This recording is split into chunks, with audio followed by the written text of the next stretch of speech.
She gave the money away. He's not expecting it back. You can only argue about what. So you can only okay, but we can talk about the gift. That's the argument. The contribution money is a machlokas. Now, I bahani tonight. They are arguing the same argument. The time because we learned kitsha bekikar. Okay, let's say no. Don't get hung up on the on. When a guy gets married, he gives his call all kinds. No, as he gets married, when he gives his married, he gives all kinds of gifts. Now, the Tanya kitsha bekikar. Okay. Yeah, Savlonos, he sends these gifts to his wife when he is going to, after he marries her. Okay, no, it's the after the kedushin, he gives her all kinds of gifts. Right after the first stage. Now, he says the time we learned. We're going to see the same argument. Kitcha kikar. Now, a guy married a woman. A kikar is 100 zuz. It's 25. It's 25 salas. The way you'll see it, it's 100 zuz. Okay. Now, okay. Which is 25, which is 25. Oh no, I'm sorry, I said wrong. He gave a kikar is 2,500. He married her with 2,500, with a lot of money. Okay, and what happened was I'm gonna tell you what it is in the end. We're gonna have to discover this, but I'm telling you from the start what the case was. The Gemara is gonna look for it, but I'm telling you first. What happened was a guy married his wife with a kikar, which was 25 manas. Okay, now, and then she was raped. Okay, and this guy's a Kohen. Unfortunately, in that case, even by rape, the Kohen has to divorce her. Israel doesn't have to divorce his wife if she was raped, but a Kohen has to divorce his wife if she was raped. It's a very sad. It's obviously horrible. Okay, and now, but so he has to divorce her, and the normal rules kick in. Basula, if the wife they divorced, he married her as a basula. Okay, Gova Masayim. She gets 200. She didn't do anything wrong. She gets 200 zuz. Well, mana. And if she was a widow when he married her, remember, Kohen, except for the Kohen Gadol, is allowed to marry a widow. So if he married her as a widow, so that he pays her 100. Divra Meir, that's Rabbi Meir. Rabbi Yehuda Meir, he says no. He says Basula. He says now you're going to see in a second. She says she gets from the kikar she gets Masayim. She gets 200. Well, mana, and you're right. And the almana gets a mana. Umarzeres lo es hashar, but she has to give back all the rest of this kikar of this 2,500. Why? Yossi Omer. So that's the first. No, it's one opinion says what she gets a ksuva, but nothing else. One says no, she gets a ksuva, but she has to and she has to pay back the rest of the money that she got. She has to pay back all that money. Okay, Yossi Omer. Kidsha, he says, listen, he says she gets half, essentially. It's half and half, as we'll see. But Yossi says, but we're going to explain it. Why? He says, Kidsha be'esrim, if he gave her 20 shekels to marry her, okay, that's not the big sum we said before, 20. So 20 shekels is, so he gives her shloshim chatzoim. He gives her 30 halves. And those, why is that? We'll explain it in a minute, because why? Because she's gonna give back half and discounted from the ksuva. So we'll see. Okay, kidsha b'shloshim. Okay, and if he married her with 30 shekels, which is what 60 zuz, no so he gives her 60. He gives her 20 half. So we're going to explain it. The Mayaskin. And so what are we talking about? We're going to explain. The Maisa, he's in doubt. He doesn't know whether she keeps the money, whether she keeps the kedusha money or not. So she gives back half, and the rest she discounts from the ksuva. Okay, so ilema mesa. If you say that the case was where she died, okay, mias like ksuva, it can't be a case where she died. Why is she getting ksuva? No woman gets paid her ksuva when she dies. That can't be the case where it wasn't consummated. Okay, Ella what mesu? It's a case where he died. It says amai marzeres lo sashar. Why is she giving him back the according to Yehuda? Why is she giving him back the rest of the money? We already learned the principle. Name let us say. We already said that every woman has a right to say what? Has a right to say, listen, give me my husband. I'm ready to complete the deal. So you can't make her have the loss. The Ella, so what's the case? If it was a case of a regular Israelite wife who did adultery, he says, he says, if she did adultery willingly, she doesn't get a ksuva. She's chayiv misa. She doesn't get anything. We don't pay her anything. He's obligated to divorce her. She gets no ksuva. The Ella what? He says, but honest what? If she was raped, misrishayla, he doesn't have to divorce her. An Israelite, if his wife gets raped, he doesn't have to divorce her. He has no obligation to divorce his wife. She says she didn't do it on purpose. Only a Kohen. Ella. So what's the only case? Is what I told you originally. So the only possible case is what Beishis Kohen Shenensa. It must be what it was a Kohen's wife who was raped, and unfortunately, there he has to divorce her. But we could do and this is what they're arguing. The same point. When a man marries a woman, does he sink the kedusha money? Does he give up on it completely or not? Rabbi Meir Sabar kedusha to Rabbi Meir says what? He gave it, and that's it. So therefore, what? So therefore, he never got the Kohen didn't get to consummate the marriage. Okay, he didn't get to consummate the marriage, and he has to divorce her. And therefore, what? But once he gave the money, he doesn't get the money. He doesn't get the money back. That's all. So you pay off the ksuba and goodbye, Charlie. Rabbi Yehuda Sabar love the tibur. Rabbi Yehuda says no, he doesn't. And therefore, what? And therefore, since he's not able to complete the marriage, he gets back the amount. You have to discount from the ksuba the amount that he married her with, and he gives her, and she gives him back the rest. So she gets enough. No, she only gets the ksuba minus what he gave to marry her. Yossi Masakale. Yossi was in doubt whether he sinks the money or not, and therefore it comes out, the arithmetic comes out Kitchub Esrim. Okay, in other words, if he married her with 20 shkalim, which is 80 zuz, so she gets 40 of the 80. Okay, because we don't know whether she's supposed to keep it or not. Okay, and 40, the other 40. Okay, they begin to pay. They're discounted from the ksuba, and therefore what? She has to. So how much is left? 40 from assuming that she was an almana. So what? She's from Zuz. He gives her back. He gives her back 60 to make up for. She keeps 40 he split, and 60 has to pay her. Shloshim chatzon. Okay, which is what? And if what? Yeah. So therefore what? Shloshim chatzon. So if he gives 30 halves. In Kitchub Shloshim, if he married her for 30 shekels, which is what? Which is 120 zuz. So she's going to what? She's going to get 60. Okay, which she gets.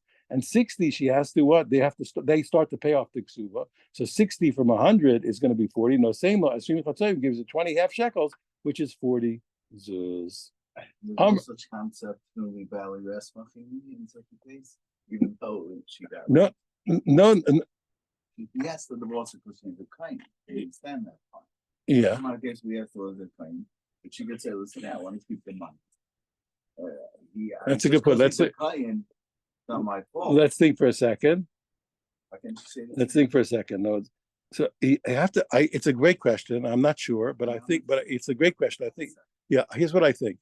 I think you're correct. I think like this. The point is like this. He's saying, "I am here. There's nothing I've done." He's saying right. He's saying I'm 100% here. He said that there's nothing stopping me. She's saying I'm also yeah. I hear you. I do hear. But she said, but he's saying, look, the truth is, he says, look, you're not. I can't live with you. So it's not you. You became forbidden, not me. You're thinking of. Here's what I would answer you. But it's a great. I'm not sure, but here's what I think. The one thing is what you're thinking of the word blame, but I want to talk in pure legal. Let's talk in pure legal terms. She's the one who went out, not him. Nothing. He said, I didn't change. It's what I told you with the car before. Also, I didn't kill myself. But there's a difference. It doesn't. So I'm trying to tell you, you're right. But here, don't think of it in terms of guilt. Think of it in terms of the facts. The facts are she changed and he didn't. That's the difference. That's what I think is. I think great question. But that's what I think is the answer. Don't think of it in terms of guilty or non-guilty. Look at the simple legal facts. Like the joke I told you before. Lamaisa, you're sitting over there. I'm still sitting in the same place. Nothing changed by me. Yeah. The husband dies. The joke is opposite way. Yeah. That's not. Yeah, but that was just to illustrate the principle. Yeah. Okay. We have the same concept in the beginning of Psugos. Garam. Yeah, exactly. That's the main point. The point is illegally who changed? It was you. That's what I think. Okay. I'm Rav Yosef Bar Ben Yomi. I'm only going forward. It's a big page today. I'm Rav Yosef Bar Ben Yomi. I'm Rav Nachman. He says, B'chol makom shenagu lahachzir. Every place, okay, where the minhag was to give back, okay, when the woman dies, machzirin, we give it back. Okay. And now you could read this. There's different ways to read. I'm just going to read it. Some people learn b'vav makom, but it means in any place where you're next to a place where they give back. Even if you're next to a city where they give back, you give back. Taguma Nardar. Okay, and we're talking about a place like Nardar where the minhag is to give it back. But Shar Bubble, what about the rest of Bubble? What's the minhag? That was the minhag. Okay, Rav Yosef number, they said Tarbayu, they both said Mohari Hadre, okay? The gifts, like we learned before, the gifts that the chassan gives to the one he betroths, that they have to give back. If she died and he didn't marry, they give back. Kedusha lo hadri, but the custom in Bubble is what that kedushin they don't give back. Okay, Amra Papa Hilchasi says the actual halacha is bein shemesu. It doesn't matter whether he died, bein shemesa he, or whether she died. Okay, and what? And the husband is trying to get the money back. Well, bein shemesu, pardon me, whether he died and his heirs are trying to get the money back, bein shemesa he, or whether she died, okay, and the husband is trying to get from her heirs the money back, hadar behu, and even when what, or even if they're both alive, okay, and the husband backed off after he married her, and he doesn't want to conclude, mahari hadre, the gifts come back, the kedusha hadre. In all those cases, we never give back the kedusha money. However, hadra ba'ihi, but if she decided that she's not going to marry, she backed out, afilu kedusha nami hadre, then even the marriage money goes back. Meimar amar kedusha hadre. Meimar says no, the marriage money doesn't go back. Now why? Why don't you give the money back? Because people are going to think, look, she's alive, and you're going to make her give the money back. What's it going to look like to people? Oh, she was never married. It's going to look like she was never married. She was married, but she's giving the money back. But it's going to look like she was never. They're going to think, oh, it was a bad deal. It never happened. Because people are going to say kedushin tosu achoso. They're going to think that this guy can marry her sister. He can't. She was married to her. He can never marry his sister in her lifetime. Okay, Rav Ashi Amar, he said no. It's not a problem. He says it doesn't matter. If she decides not to consummate the marriage, he has to divorce her. The divorce paper is always enough to make everybody know that she wasn't married. You know, saying he can't marry his sister. He divorced her. Everybody knows it. Okay, but Rav Ashi is mistaken. It's not true. Why? Because even if there's a divorce, remember, divorces are not known by everybody. Sometimes people they'll hear that the money was given back, and they won't hear about the divorce. Remember, people love to hear sensational things. What's everybody going to talk about at the barbershop? Oh, he got married, he got the money back. That's what they're going to be doing. That's what he's talking about. She breaks off the engagement according to Jewish law. Does she have to give back the ring? No, that's exactly what we're talking about right here. So he said no. So he said, yeah, she does give it. She does no. So he said, so we argued over here that whether she can give it back or not. So one opinion says what? She never gives it back. Why? Why? Because it's going to look like she wasn't married. The other opinion says, no, it's okay. She gives it back. It's fine. She backed out. She gives it back. When I was little, I didn't understand it. I was too little. They used to send me to the barbershop by myself. So I'd be like 4 years old. And that's when I grew up there in the barbershop. Mm-hmm. Oh, the men are talking, some of it's sports. Not everything is sports over there in the barbershop. They're talking all kinds of grown-up talk over there. I was a little kid. I said, what are they talking about? What's going on? They shouldn't send me by myself to the barbershop. Now, I'll tell you what, no, my father, Master PC, was the rabbi. So when the rabbi was there, nobody spoke like that in the barbershop. But the rabbi's kid was there, they didn't notice me. Yeah, it was different. It was different than the barbershop. He didn't go to the same barbershop I went to. Okay. Now, this is a big subject. I want to explain it yesterday a little bit, but I won't explain it again. They had a very interesting custom. I told you it's a type of insurance or diversification of risk. It's a great thing. They had a minute. You get married, I'm going to come. I'm going to bring a nice gift, and I'm going to celebrate with you. I'm going to bring you a gift. I'm going to contribute, and I'm going to eat the meal with you and celebrate. And when I get married, you're going to do the same thing. So first of all, it sounds like what's the big deal? You say do nothing. It's just tit for tat. It's not. I told you, because when 10 of your friends come and contribute to the wedding and celebrate with you, you're only going to pay them back one at a time, not 10 at a time. It's a good deal. You're gonna bring in 10 celebrants and $100. You're not gonna pay back $100 at once. You're gonna pay back when you go to this guy's wedding. You'll pay back 10. This guy, you'll pay back 10. It's a beautiful system. You understand? You get it. No, you get the power of the collective, but not the obligation of paying back so much money. It's a very good idea. But it's a combination. It's also money, and it's a kind of a debt. You have to pay it back. We learned in our mission what it's nig-based but based it. When if you came to my wedding and you brought a gift, you could take me to Basin and say, listen, you're supposed to come and bring me a gift. Okay, it's like a debt. It's not exactly, but it's like a debt. So it's a very serious thing, and that's why. Remember, we said that's why the money goes back to these. We said that was why the money went back to the estate, because it was like a debt that was owed to the father. If the father sent this kid while he was alive to somebody else's wedding, after the father's dead, it's going to come back to the estate because it's like a debt that has to be collected. Okay, now we're going to investigate this problem of shushbinas. Shushbinas is when you're a wedding partner with this guy. You know, all the guys would be shushbinin. They would come. I've come to your wedding and bring you a gift. Then you're going to come back and pay me. Like I told you, it's a good way to take a loan in a certain respect, and it's a good way to have people celebrate. Everybody comes to celebrate. A wedding with no people is a terrible wedding. You want to have people making noise. That's why I told you. When you see, I'm telling you, you're not supposed to do it. You see, you come to a wedding, guy sitting there learning. What are you doing? The guy's a bum. He's a bum. He's a big guy. Sitting there learning. Yeah, well, you want to stay home. You came to the wedding, make people happy. What are you doing? I'm serious. The mitzvah is to come make the wedding chassan and kala happy. Right. That's the mitzvah is to make them happy. You're supposed to come, but you have to laugh and to sing. You have to say hello to them and tell them how nice they are and what good they are. Man, even if they're out taking pictures for a half.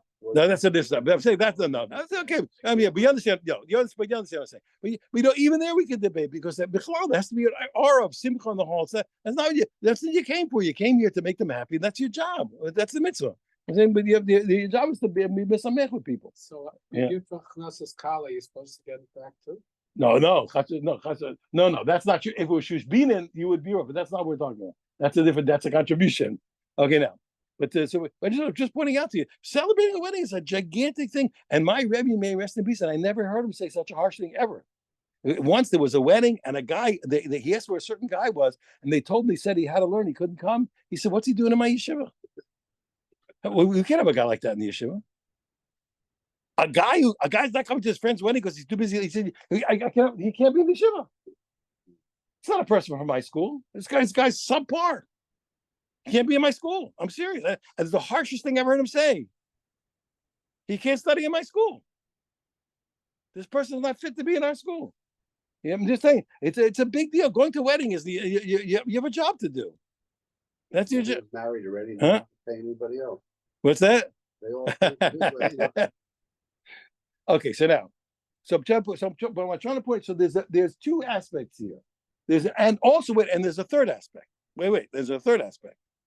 The guy comes, he gets fed, so he contributes, he rejoices, and he gets fed. So he's giving benefit, and he's also receiving benefit and expecting a future benefit. It's a pretty complicated deal. This deal, it all works out together.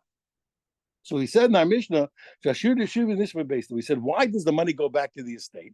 Because it's like a debt. You can go to Beis Din and demand and have Beis Din foreclose on the guy's money. He has to pay you back. Okay. To Rabbanan. So we learned Chamisha Dvarim Nem b'Shushbinas. In this deal of Shushbinas, it's very complicated. There are 5 rules you have to know. Nigbis beBeis Din. 1, you can go to Beis Din and collect it. I went to you. You got to come to me and pay me. Okay. And number 2, you have to pay. He said you only can demand the money at your wedding. You can't come to 6 months before and say pay me or give me the money. I went no. When you get married, then he has to bring it. You can't collect it before. And if he brings you a bigger gift than you gave him, it's fine. It's not considered paying interest, even though it's like a loan, because the guy's giving it as a gift. It's not called interest. The Ein Hashvius Mesham Tasa, and furthermore, the 7th year, all the loans that you have outstanding in the 7th year, they're canceled unless you do a trick. But the Torah cancels. The guy owes you money, comes Shvius, but for most, according to just about everybody, at the end of the year, according to the Russian beginning of the year, any debt before that is canceled. Okay, but this, he says, Shvius will not cancel it. Okay, if there was Shemitah. So he pays back the debt by coming to your wedding. Bringing a gift and coming. We're going to see. Bringing a gift and coming. Okay, and now why is that? Shemitah, you can't collect any. You can't collect. The only thing is what? Okay, yeah. I just want to explain one thing. Yeah. So, and Shemitah does not cancel it.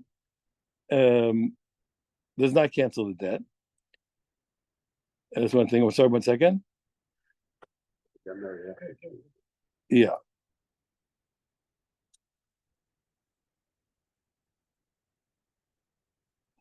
Because it's really not a debt in that respect. And also moto pishnayim. When it comes to the estate, the firstborn who's supposed to get an extra portion in the estate doesn't get an extra portion because of our famous principle. The firstborn only gets from what was actually in the hand of the father when he died, not what was going to come. Even what was going to come, so it's going to go back to the estate. But in that part that comes back, the firstborn will not get double. Okay, says the Gemara. Let's look at it. Nigbis based in my timer. Here, I've spelled it out. I was looking for it. My nigbis based in my timer. What's the reason why you can collect it? In this respect, it's like a loan. Okay, and just like you can collect any debt in Beis Din, you can also come back and say, listen, this guy has to bring me a gift for my wedding. Okay. Now, furthermore, what? And the same thing we said. Why can't you collect it before it's time? Because any debt that you set a time, say you're supposed to pay me by the 20th of Tishrei or whatever it was, you can't collect the debt before. So here, even though there's no calendar date on the debt, there is a date on the debt. The debt is due when I get married. You can't collect it before you get married. That's number two, just like a debt. So if it's like a debt, why is there no interest? Okay, the lava he's not giving it to him to pay for holding on to the money. He's paying it because he wants to give him a gift. Okay, so why doesn't Shvius block it out? The lo karina, because it's not called lo yigos. What does the Shemitah say? He says when Shemitah comes, you may not. In English, I think the word is to dun somebody, D-U-N, to collect the debt. Egos in Hebrew means what? To collect money, to ask for money back that belongs to you. So I think in English, I think it's dunning. You're not allowed to come and say to a person, I want my money. Okay, but over here, okay, but over here. Since why? Because why Shemitah not going to stop it? Because he can't do it till he gets married. So what's for Shemitah? Since it wasn't collectible, Shemitah means I can collect it. I'm not going to collect it. Since it wasn't collectible, so Shemitah doesn't cancel it. That's the point. If I didn't say it properly before. And also the Bechor doesn't get double. Now, how do they roy? Why is that? Because this is what potential that the father's going to get. The Bechor can't get from potential money for the estate the way he does from money that's in the hand of the father when he dies. I'm Rav Kahana. He says, here's the final analysis. These are the rules, okay, of Shushbinas, okay, of this contract. He says, Haba b'misa. He says, if b'mata, if when number two gets married, guy number two went to guy number one's wedding, and now guy number two is getting married. He says if number one is in the city when number one two gets married, okay,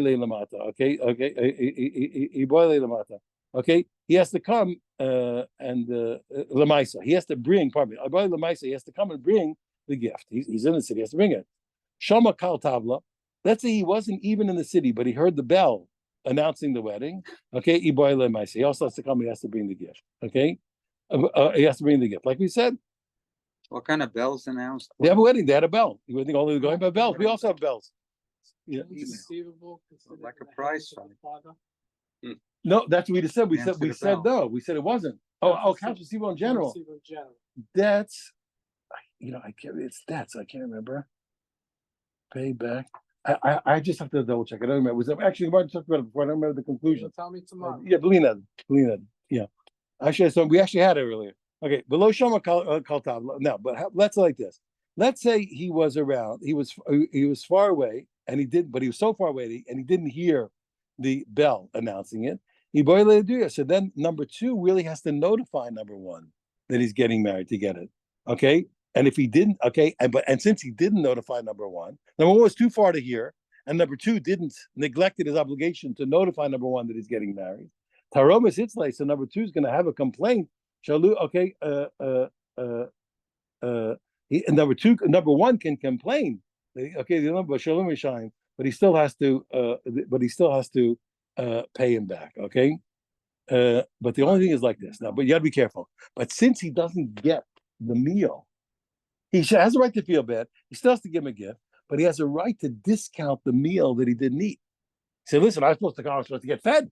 I'm going to bring you a gift. I'm going to rejoice with you. But I'm supposed to get a meal. So he's going to, from the gift that he's going to give, he's allowed to take off the money for eating. Now, how much? Okay, Vadkama. No, how much does he discount? Okay, Amar by the minhag of either the minhag of people who make these contracts of Shushbinin, or the minhag of what was a custom by those people who put together chuppahs. Ad zuza, I said, he says, if a guy brings a zuz, his food is in his stomach. So one zuz, you don't know anything because why? Why? Because if the gift was the zuz, he was supposed to get a zuz worth of food. Everybody eats the minimum. Everybody said he owes him nothing. Okay, ad arba up until 4. Okay, mashalim paga. Then he has to pay half. Why? Because the more money you bring, the better they feed you, the better service you get. Instead, the more money they feed you. So so if you bring 4, you can discount 2. They were going to you since you didn't get to eat. If you were going to give a gift of 4, you get to give them only 2. Why? Because they would have fed you $2 worth. More than 4. You do each one according to their importance. I'll tell you a story I shouldn't tell you because I don't think that was right. But I was a kid. You have to give me credit that I was too young to know. But it's sort of like this. There was one wedding hall in Israel where almost, when I was young, when I was 20, 21, 98% of all the religious weddings happened in one single hall in the country. It was in Bnei Brak. It was actually in Petach Tikva. But 98%. And why? Because they were the masters. And it was, everybody knew that place. It was the same meal, same thing, etc., etc. People didn't have a lot of money. That was a place where everybody got married. Everybody. I get to Like it. base fagan like. Is that what it is? Yeah. So yeah. But this way, and you would sit at a table with a minimum of 10 men. 10 men at the table for sure. You know, so the place would be packed. You know, saying 10 men at the table. So I'm sitting at a table and I'm sitting next to a guy. You know, if you probably met guys like this, certain guys in the base matters, they remain angels their whole life.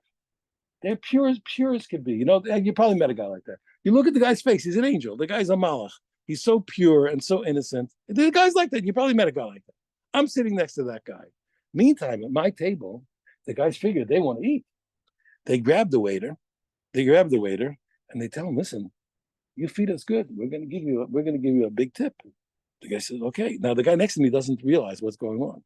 I said, and we're sitting at the table. The waiter's bringing seconds and thirds and quadruples, and the guy next to me is like beaming, and he leans over to me, says, "Get the Meltzer." He says, "A very good waiter." He says to me. He doesn't realize they paid him. He thinks this guy's generous. They paid him. They don't understand. But anyway, the point's like this: at a wedding, he was a malach, the guy. At weddings, by their wedding, they were going to, according to the guest, the way he helped them, they were going to give him a better and better meal. So therefore, watch each guy. If a guy has a right to discount the meal, he has a right to discount the meal according to what he would have gotten, according to the gift he would have brought, either even Steven or half, or maybe even who knows how much they would have fed him. Okay, Tanarabban. Okay, we learned in a. Go to a wedding. So no, we're not. No, remember that would only be if you had these deals. You have to go. That's the point. But you have to know that's what weddings is a bit. Don't take weddings lightly. And you know the Gemara says what you say at the wedding is an essential part of making the chassan and kala happy. Saying the right thing. You say words that my Rebbe of blessed memory. I thought he was very strict about weddings, and he said a wedding is the glue that holds the couple together for the rest of their lives. Everybody has ups and downs in their marriages. But, remember how happy we were. And everyone was smiling. That's what holds them together. That he held it was of such importance. You have to give everything at a wedding. And these idiots, they think they're going to have a meal. You're right. You're supposed to get a meal, but your job. You have to go there and do your job. It's a big thing. And it's true. I'm saying you're supposed to eat the meal, but eating the meal is also a way of making people happy. You're right. You get fed, but that's not the point. Sometimes you miss the point. Staying for the meal. Yeah. Rabbi used to say when he counseled a couple for divorce, bring your wedding album. Exactly. Yeah, exactly. You remember the good times. You remember we were close together. Exactly. It's a very good strategy. Rabbi said she was great before the wedding. She did this and that. Now she's became a witch. So the rabbi says, "You made her into a witch." Yeah. It's true. You should know most people. Why do most people have a hard time? Because everybody who has a successful marriage knows that all the work only starts when you get married. These kids, they think they're finished. They're just starting. You're first going to fall in love after you get married.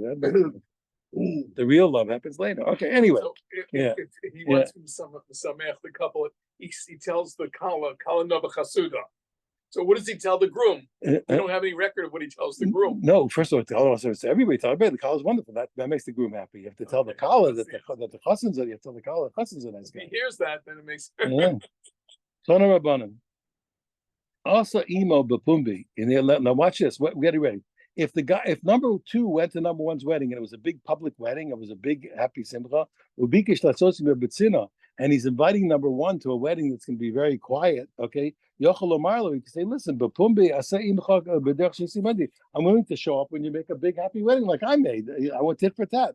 Awesome, it's the other. He does have rights. I'm emphasizing the chassan kal. This guy, the Shishpini, made a deal. He wants to get what he's supposed to get. He says, listen, awesome, he says, listen, I invited you to a wedding. Number one says, I invited you to a wedding. I married a basula, which is a bigger simcha. And you wanted me to come, okay? Number two is inviting to a wedding with a widow. It's a much smaller simcha. Hey, marry a basula, and I'll be happy to show up and do the same thing. Okay, he says, awesome, bishnia. He says, bishnia. The other way, number one brought number two to a wedding with a second wife, and he's inviting him to a first wedding. He says, listen, I'm sorry, that's not tit for tat. When you'll marry a second one, like I was marrying a second one, that's then I will. Then I'll be happy to come to you. Also, let's say number two came to number one's wedding, he was only marrying one wife. Okay, because he invites the wedding, he's marrying two wives. Lesser simple because it can be a lot of fighting. He says to when you marry one wife, I'll come. Tana Rabbanan, we learn. Okay, they have a marshal like this. Who's called atir nixin la'atir pumbi? Okay, who's called rich in land and publicly rich? And he's so rich that everybody can see. He also has flocks. Everybody can see. See it. New Balagodas. This is a person who's learned in the Agadata. He can teach Medrash and Musar. Why? Because you can go everybody. You can teach it anywhere. Everybody has an easy time swallowing it. Everybody has a easy time. You teach them Agadata, Medrashim. You can teach it every place. Everybody gets it. Everybody sees it's out in public. You can do it anywhere. La'atir sloim. Okay, who's a person who's rich in coins, like a money changer, constantly making atir tkoa? A person has the fine oil, best olive oil from Tekoa with all taste. Zabbal Pilpul. That's a person who's able to really analyze the learning. Well, that's like a person who's making great profit. He's really rich. Okay, la'atir meshach la'atir kamas. Who's rich in measurement of grain, rich in stored grain? That he's not making money all the time like these other guys we just mentioned. Because when you take in the grain, you only make money when it's time to sell. You store it when it's time to sell. You make the money. Who's that? Zeb Shmus. That's a person who knows a lot of halachas that he heard from other people. He knows this one, that one. So it's good in the right time. He has what to sell. He's not a manufacturer of ideas. He's a purveyor. He's a purveyor of ideas, not a manufacturer of ideas. Okay, and everybody needs the person who has wheat. And what is that? What I mean, okay, he says, what is that? When everybody needs wheat, what is that? Gemara. That's a person who's a master of Talmud. Okay, he knows how to explain everything one after another. You know what I'm saying? Okay, now let's say we're going to see some more understanding of learning. I'm Rav Zeir Rav, and I'll explain this to you. I just let me explain this. We talked it out. I'm not late. Yeah, you have to understand. The more you have the ability to analyze, the greater it's going to be. Why? Because what's not there, you can extrapolate. You understand? What you don't know, you'll figure out, etc. And that you're going to see in a minute. Mishnah. Now, don't make a mistake. I want to give you an introduction. Today, when people say they're learning Mishnayos, they're not learning Mishnayos. People today, what they call learning Mishnayos, they're not learning. They're learning a review of the Gemara. When you learn Mishnayos, let's say with the commentary of the Bartanura, etc., or the like, you're really learning a Gemara summary. If you learn Mishnah alone, they're enigmas. They don't make any sense. Why? The Mishnah is case law, case law, case law, case law. Very rarely the Mishnah explains something. The Mishnah rarely explains anything. The Mishnayos don't make sense. They don't make sense, and they contradict each other all the time. When a person knows Mishnayos, they don't know very much. They know the foundation, but they have no idea what they're talking about. You understand what I'm saying? Today, don't be surprised, because we're talking about learning the Mishnah per se. Today, when people learn Mishnayos, they're not learning Mishnayos. They're learning a summary of the Gemara about the Mishnah. You learn Gemara well. Why do you have to learn Mishnayos separately? No. So this I'll come to, and I'll tell you something. It depends who. And I mentioned this to you several times. If you look at the big Mishnayos we have over here, so you'll see that's a Mishnah with like 72 commentaries, there. Yeah. So, but you'll see that, and I'm not knocking any of the commentaries. They're all precious beyond. But only several of them are learning the Mishnah. Some of them are really reviewing the Gemara for you and solving some problems. But certain guys actually learn the Mishnayos, like the Tiferes Yisrael. He learns the Mishnah. And that's why you'll see he says shock. He says things that'll shock you. He seems like he's contradicting the Gemara. You don't know what he's doing. Shlomo learns the Mishnah a lot.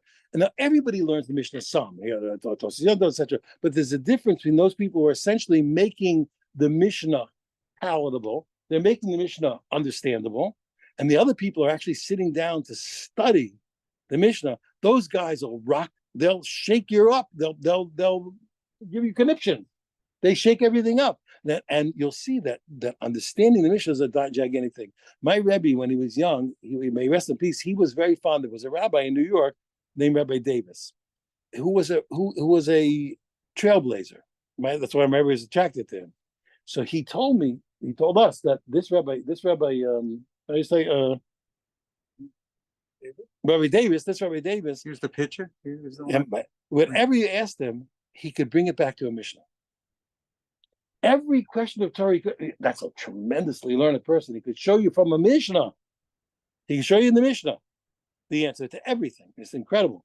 So the ability, the Mishnah, there's tremendous chidushim that come out of the Mishnah, even if you're a Baal Gemara. But there's things in the Mishnah that not everything is brought out. You'll see. One day I believe that I have to remind you that I'll bring a place from Shabbos and Rekiv Eger that learned such an incredible chiddush from the Mishnah. And it's a gigantic breakthrough. I'll show you one time. For years I didn't understand. I saw that I had such pleasure, like I can't even describe it. And I thought I wasn't an idiot. I saw with the Ricky Baker. It justified that I had the problem. But he said I didn't have the solution. He had the solution. Okay, anyway. Okay, that's it. There's plenty left over. We study the Mishnah per se. Universes come out. But most people don't learn Mishnah. Very few people learn Mishnah. There was Ramosha, who I was wrapping his tefillin, would be learning Mishnayos. Yeah. And he went through the whole. Yeah. One of my friends told me that, my Rebbe is very close to Rabbi Feinstein. He had permission to come to and my Rebbe wasn't in his yeshiva. He gave him permission to come to him till 2 a.m. every morning. He gave him rishus to come till 2 o'clock in the morning. So 2 in the morning. Lamaisa. But did the Rebbetzin give him? I guess so. Lamaisa, my friend who was a Talmud of Rabbi Reuben Feinstein, so he told me that Rabbi Moshe before Shachris, every year he studied the Shas before. Not that was the only learning he did. In a Seder before Shachris was Shas once, Shulchan Aruch twice, Mishnayos every 6 weeks. That was his regimen just before Shachris. Before Shachris, one time the Talmud, 2 times the Shulchan Aruch, and every 6 weeks the Mishnayos. You see. There's universes come from the Mishnah. Universes. Do you have a chance to read a newspaper? Rabbi Feinstein? I don't know, but I want you to know something. Rav Zalman Nechemia, who was Zichron Tzadik, who I learned by, he was a gadol. First of all, he took buses. He walked and took buses every place, and they saw him on the bus reading the paper, and somebody yelled at him. Said, you're a god. He was a gadol. He's not nice in them. He said, listen, I have to know what's happening. Absolutely. And this is the time I have to know. So I can't answer very fine thing I didn't know, but Zamachami I do know. He did. It was one of the Dolei Ador without a question. It was literally a walking Sefer Torah. Well, not literally, as literal as he could be about it. It was a walking Sefer Torah. I'm telling you, he read the newspaper on the bus. He read that. He said, I have to know. It's amazing what these people. Yeah. And also he knew else. I know because I learned by him. If you want to be a dayan, you have to know business, and not just the theory of business. You have to know exactly what takes place in the marketplace. And I saw him interrogating people. He made sure to know about everything. I saw him do it to make sure you can't be a judge if you don't know how things go. What's the custom in the marketplace and how do people do business. You have to know exactly how it goes. You can't be in an ivory tower for that. It doesn't work. Okay. Anyway, a little furthermore, okay? So now, here's a little more. So I'm trying to show you, so therefore, a guy who learns Mishnayos per se really doesn't know very much. You understand? He's like a recording machine. He said, it's good, but it's not that good. Amar Rav, he said, my Steve, call you may. So the pasuk says the surprising thing. It's a pasuk from Mishlei. Call you may on the rhyme. All the days of a poor person are bad. Okay, and what's that referring to? Zabal Gemara. So he says that's referring to a person who learns Gemara. Why? Because it's a killer. If you learn Gemara, you have to kill yourself. You never can relax. Every minute's a fight. There's no, and that's why I tell people that you can't get out of it. It's a war every minute. If you want to learn, you can never relax. Every line is a new fight. It never stops. You have to work your brains forever, and that's why you have to. That's why, and I told you this. The first thing I look for in a base medrash is what? Love. Love. Why? Because nobody will go into that battle if you don't love them. If they don't get love, nobody. When there's no love, people are afraid. People are afraid they're not going to go to war. And to learn, you have to be you have to have confidence. You have to make mistakes. And if there's no, and I'm telling you, I come to base medrash love, I leave. I'm telling you, and I did all my life. I run, and there's a lot of them. There's a lot of places with no love. I run away.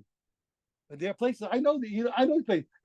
Who's the Talmid Chacham who beats up the other guys, and who's the big rabbi who beats up everybody? I'm out. I run from those places. I don't stay for a minute. I run. They're horrible places because you need love. For a person to go to war every minute, they need a lot of love and a lot of confidence. I'm telling you, I'm serious. That's the number one quality I look for first. So therefore what? So who's suffering all life? A guy who learns Gemara is always fight. He's always in pain. Okay, but Tovle Mishnah told me the end of the pasuk, and a person who has a good heart is always having a feast. Zabal Mishnah. That's the guy who's learning Mishnayos. Why? Because he doesn't have to think too much.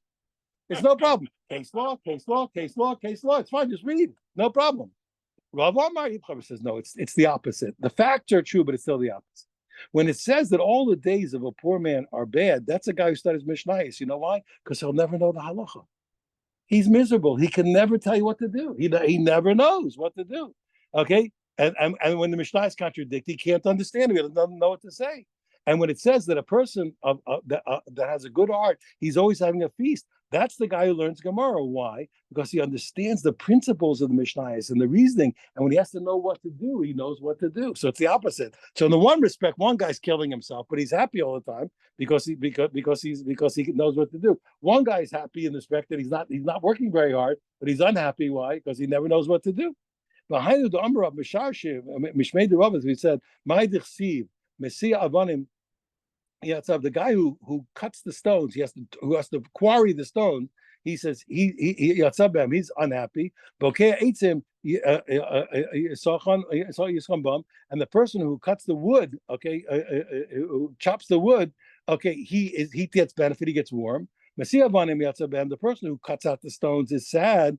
That's the people who learn the Mishnayos. Why? Because they only have pain. Why? Because why? Because he never understands what he's learning. But the guy who chops the wood to pieces, he gets the benefit. It's the people who understand the Gemara. Why? Because they understand all the reasoning of everything. They know what to do, so they're happy. There's a trade-off here, but it's worth it. I told you that's what it says. Here, learning Gemara is like dying. It's like dying. The oral law is killing yourself. That's what it says. It says those Torahs Adam Kiyamas Ba'ohel. This is the Torah of a person who dies in a tent. The Medrash says. He says, a person doesn't kill himself. They can't learn. You can't learn oral law without killing yourself. But listen, and it's darkness and it's death. The Medrash says. But it says, but the people who go into the darkness, they see a great light. That's what happens. You kill yourself, and then everything is clear. It works out. It's a happy life. Call you may ani rhyme. All the days of a poor man are rhyme. That it's bad. That's the guy with a bad wife. That's the guy with a bad wife. You got a bad wife, it's tough. But Tovle Mishnah Talmid, who of course of good heart is always feasting. It's the guy with a good wife. He says, what's mean all the days of a poor man are bad? That's a person who's fastidious. A person, if it's not perfectly clean, he can't eat. You get perfectly clean, he can't eat it. All other things, he can't do it. Istiness is Fastidious. The Gemara says that Rabbi Yehuda Nasi was I'm from the family. I'm from that family. Rabbi Yehuda Nasi was an Istinus, and his father was an Istinus. My grandfather, may rest in peace. He if you invited to your house, he would sneak into the kitchen. If you invited my grandfather to your house, no matter what happened, he would get a peek at the kitchen he wasn't satisfied with the hygiene, he didn't eat anything. He would eat. But that was like me, my whole family. But that was Never like ate in Mishnah the hotel, that's for sure. yeah, yeah. But Tov Mishnah Tamid. He got into the kitchen. But Tov Mishnah Tamid, and a person of good heart is always having a feast. The Daita Yafa, okay, a Daita Yafa. That's a person who's not so fastidious. And he's happy. He can go and eat and have a good time. He's not cutting himself out of the pleasure. What's it mean all the days of a poor man are bad?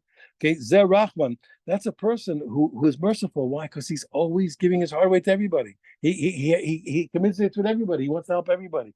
Okay, but Tov Mishnah Tamid, sorry. Who's happy all the time? A guy who's cruel, he doesn't care about anybody. That's one way. Or he doesn't care about the Rishonim. Okay, but anyway, but no, the guy's cruel.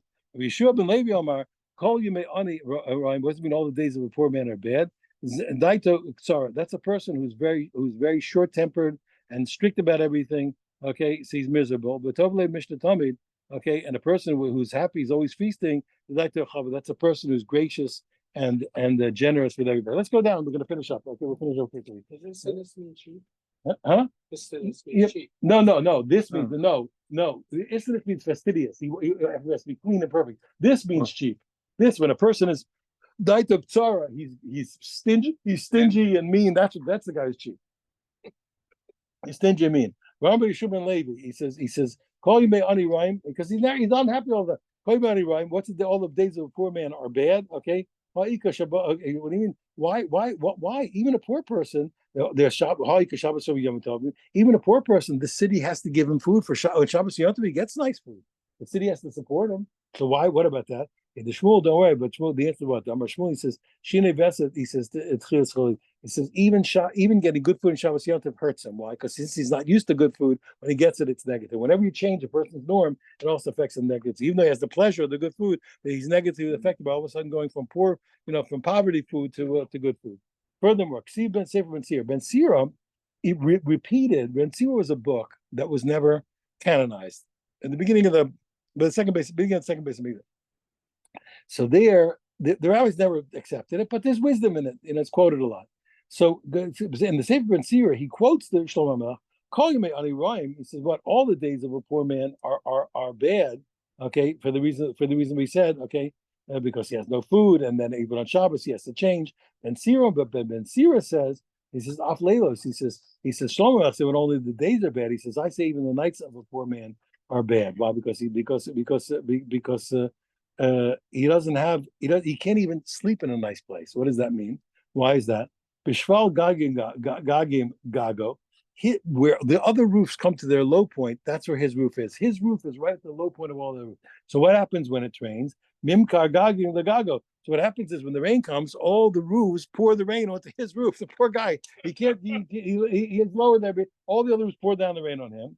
The room Harim Carmo, and then because he doesn't have the money, he has to get the cheapest vineyard where he's on top of the mountain. People with money don't buy a vineyard on top of the mountain. He has to go all the way to the top of the mountain. And what happens?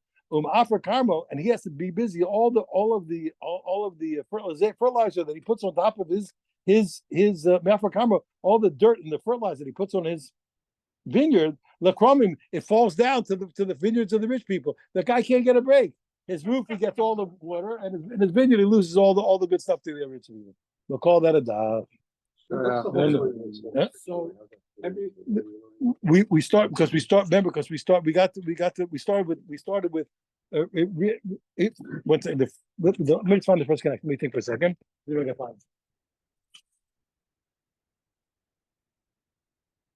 Started with the